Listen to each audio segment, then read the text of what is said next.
Alright, what's going on, guys? It's Blazers. You can call me Hagen, and in today's video I'm going to be giving you guys the ultimate guide to the new map, Dead of the Night, the first DLC for Call of Duty Black Ops 4 Zombies, and I hope you guys do enjoy it. If you do end up enjoying this guide, drop a like, subscribe if you're new, and turn on those post notifications. Now, I do want to mention that this is going to be a quick guide compared to my other ones. A lot of you guys mentioned that I talk too much, so we're just going to get straight into it, and this is only the basics. If you guys want to be able to high around with the best guns, and if you guys want to be able to do the Easter egg with the best guns, I'm not doing an Easter egg guide. This is not what you're looking for. The Easter egg guide will be another video if you guys want to go ahead and look at my channel for that. Anyway, with that out of the way, let's get straight into the guide. Okay, so the first thing you're gonna have to do is open up the first and second door as soon as you spawn. Now, you will spawn in two different areas. It's completely random on which side you spawn on. Whichever one you do end up spawning on, it doesn't matter. You just need to open up until you reach into the main entrance where the Sentinel artifact is. Just walk right up to it, hold square, activate it, and allow it to, explode and open up the areas that we need to get into, because we can't continue any of the guide without doing this. So the first thing we're going to go over is how to get the shield. Now, there are 3 locations for each part, and there are 3 parts, meaning a total of 9 locations where shield parts can be, and I'm going to show you where these shield parts are right now.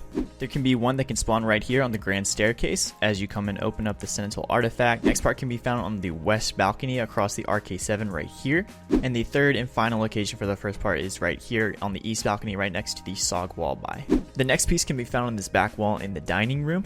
Another spawn location is this back pedestal by the entrance to the greenhouse, and the final spawn location can be found here on this chair. The third and final piece of the shield can be found here in the library. If you continue through the library and go to the right, there's a chair here which you can spawn. Continue on through the library like this, and there's a bookshelf that it can spawn on, and then head upstairs in the library and you can find yourself the last spawn location, which is going to be right here on this table.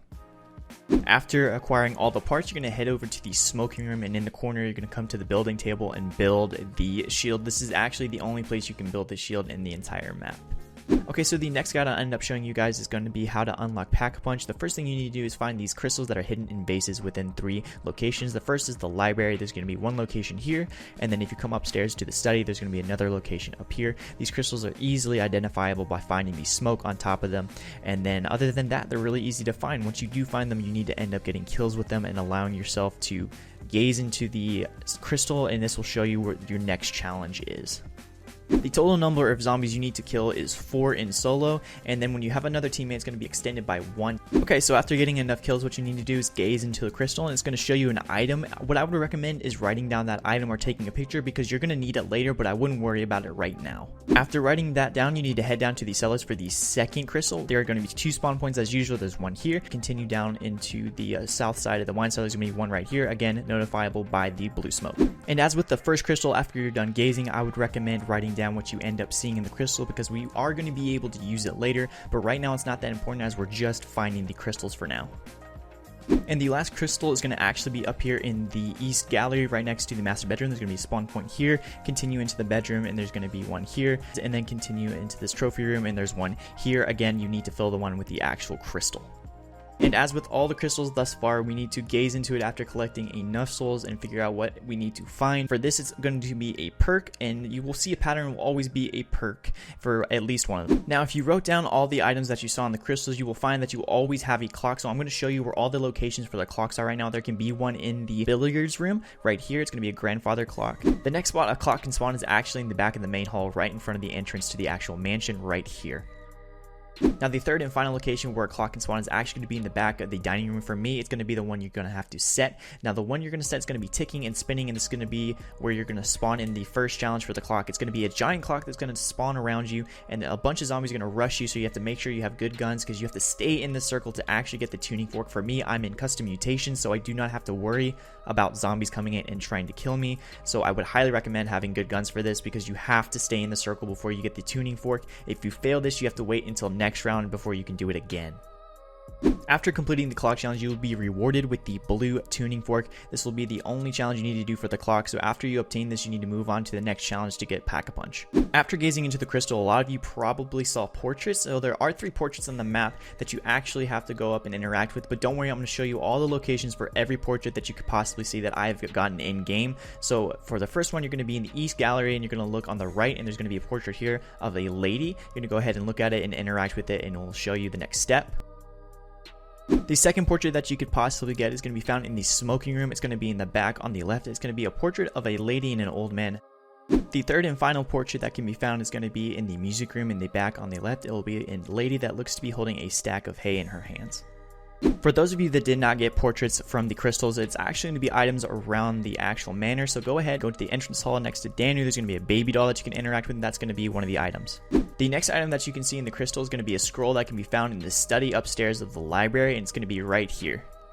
The third and final item that you can see in the crystal is going to be a noose found down in the wine cellar. Now, once you find the item that you actually saw, you're going to interact with it, and a ghost is going to spawn into the map. Now, you will need to follow this ghost because this is your mission as a ghost escort. The ghost can kill zombies as it continues, so all you need to do is follow it, and it will lead you to a random spot in the map. Once you find that spot in the map, you will have to interact with what seems to be where it stops, and this can be anywhere in the map again. So once you go ahead and follow her, pick up the tuning fork, and that's going to be the last for this mission. Now, the third and final part to unlocking Pack-a-Punch is actually going to be finding the perk you saw in your crystal. Now, for me, in my game, it was the Odin perk, so I'm heading to the gardens right now, but it will be different for everyone in their own game. Now, once you get to your perk, you're going to be locked off by this blue energy, and you need to stay in that area until you finish the challenge. Now, the challenge that you end up having to do is kill vampires. They're going to be spawning in the air as bats and then spawning down on the ground as vampires, so you need to kill all of them before they kill you.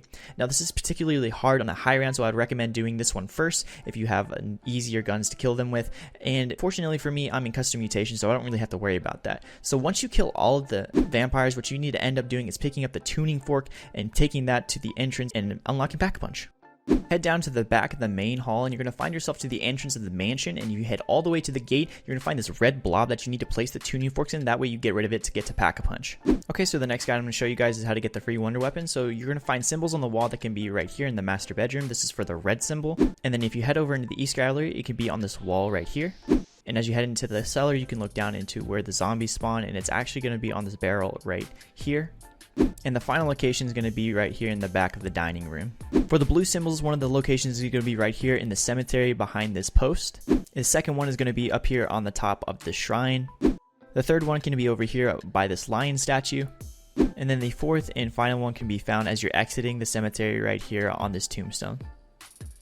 For the green symbols, you're going to be looking in the greenhouse area of the map. The first one you're going to find is going to be over in the left side. You're going to have to prone or crouch, and there's going to be a symbol right here. And if you go into the gardens, they're going to be in this gazebo area right here. You can't miss it. And the next one's going to be behind the statue back here.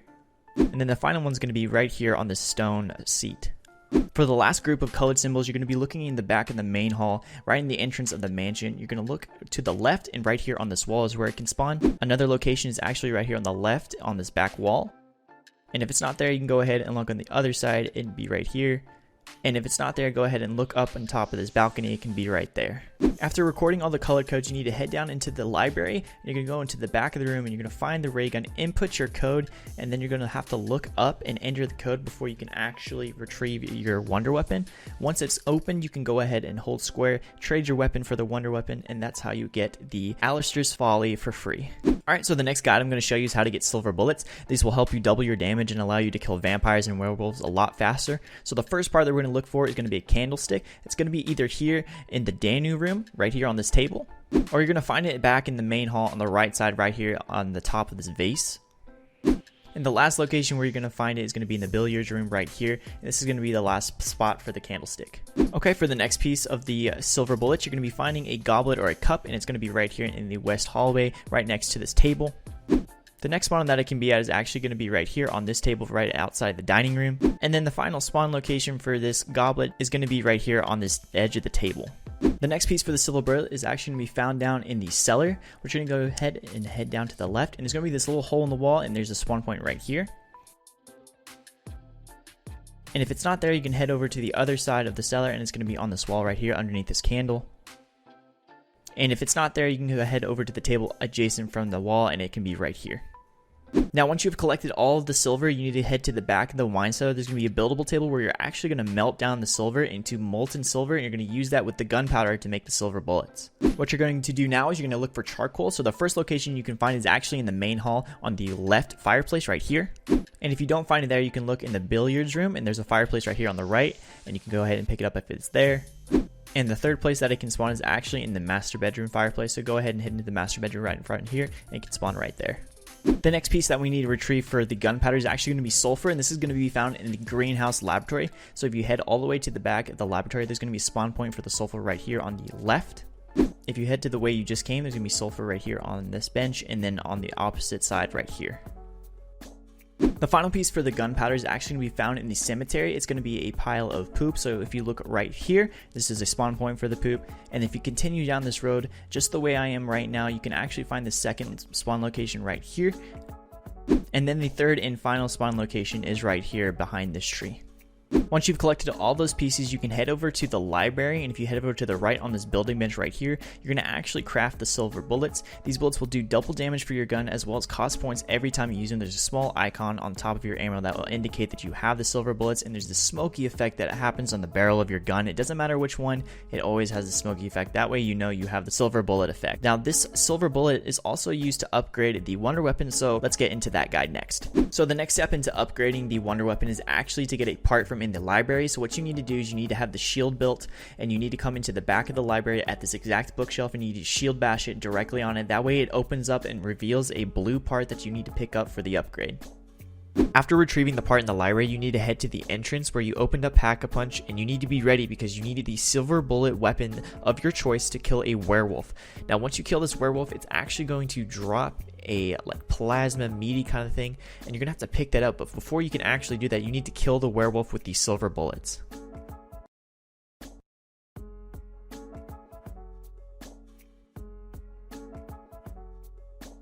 I would also like to mention that it doesn't have to be the one that you kill as soon as you open up Pack-a-Punch, but it just has to be a werewolf after you've retrieved the silver bullets. It has to be only with the silver bullets, otherwise you won't get this drop. After retrieving the drop from the werewolf, what you need to do is you need to go to the greenhouse laboratory right here, and you need to place it in this little tube, and it's actually going to cook it, and you're going to have to wait until the time's up before you can actually pick it up. You're going to hear a small ding that will alert you that it's done, and then you'll be able to pick it up from the actual other side right here. But before it's actually done, you need to make sure that no zombies are around you, because it actually does end up taking a while, but once it's done, you'll be able to pick it up, and it's like in a small petri dish, as you can see right here. Once you've finished retrieving that part, what you're going to end up doing is going over to this buildable table right here in the greenhouse laboratory. You're going to bring the wonder weapon with you, and you're going to build it into the Chaos Theory. It's the upgraded wonder weapon from the original state, and it has a charge shot that actually can fire a like storm bow kind of effect, as well as a turn kind of effect that will turn the zombies away from you. But this isn't even the final stage of this upgrade, so if you guys are ready, we're going to get into the final guide of today's video, and it's going to be the stage 2 for the ALISTAIR'S Annihilator. What you're going to want to do is go over to the cemetery, and you're going to head over to these lanterns, and one of them is going to have like an orange glow, and it's going to move around the other lanterns. And what you're going to do is you're going to shoot it. You are in a time limit, so you have to make sure you shoot all 4 before the time's up. And once you do, there's going to be a bat that's going to spawn in, and what you're going to have to do is you're going to have to kill the bat, and it's going to drop a part for you. Once you kill the bat, it's going to drop somewhere along the map. You have to look and see where it drops. Sometimes it can be very difficult to find, but don't worry, it will drop inside the map somewhere.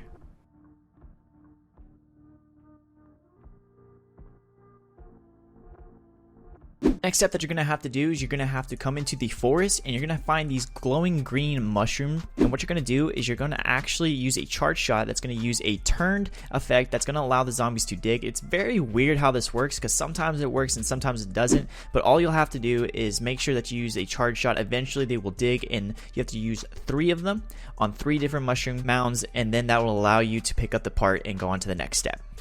The last and final step for getting the Annihilator upgrade is actually to get the bile from vampires. So what you're going to have to do is you're going to have to use the other ability for the charge shot, and you're going to have to use the storm to collect a bile. You're going to have to do this 3 times for 3 different vampires so you can fill up your container. So once you've collected the bile 3 times, you're going to check your HUD and make sure that the container is completely full, and head over to the cemetery where you're going to see a red glowing casket. So what you're going to end up doing is going over to the other side of this casket right about here, and you're going to hold square, and you're going to summon it with the bile. Now what's going to end up happening is there's going to be a crimson vampire that's going to come out, and he's going to actually like be very, very strong. So you're going to have to make sure that you have some good weaponry for this. Luckily, again, I am on custom mutation, so I have an advantage, but he's still very hard to kill, and a bunch of vampires will spawn. So I do want to warn you that this is going to be very hard, and I would highly recommend better weaponry. After you do this upgrade, these crimson vampires will continue to spawn throughout the map and throughout the rest of the game. After you defeat the Vampire King, you need to head over to the greenhouse laboratory where you mix the wolf flesh, and you need to mix the vampire flesh and the bat flesh that you've actually retrieved this past upgrade. Now, I need to remind you that you need to do this mixing twice. A lot of people forget and they end up only doing it once, and they won't be able to do their upgrade because you need to mix 2 times. And if you don't mix 2 times, you won't be able to do the upgrade. After successfully mixing the 2 items together, you need to head to the back of the laboratory into the workbench. Not this one. You're going to head over to the other side, and you're going to be able to work on this workbench, and you're going to be able to build the ALISTAIR'S Annihilator. This is the ultimate wonder weapon for this map. It has a scope. It reminds me a lot of the Boomhilda with the scope, and it looks a lot like the Annihilator Specialist from BO3, hence the name. But this thing is insane. It absolutely wrecks. I mean, I only tested it out to about round 30, but it was still one-hitting zombies up until that round. And if you use the charge shot, you actually have 4 different effects. A green pool that actually shrinks all of the zombies that come near it. If you watch closely here, the vampires even shrink.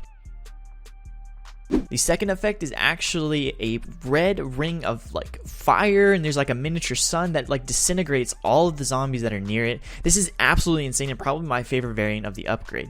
The third charge shot actually is the same as the previous upgrade, where it turns them into like good zombies where they won't attack you and won't end up killing you. And the fourth and final upgrade is actually the same as the last, again with the storm, but this one lasts significantly longer and does a lot more damage.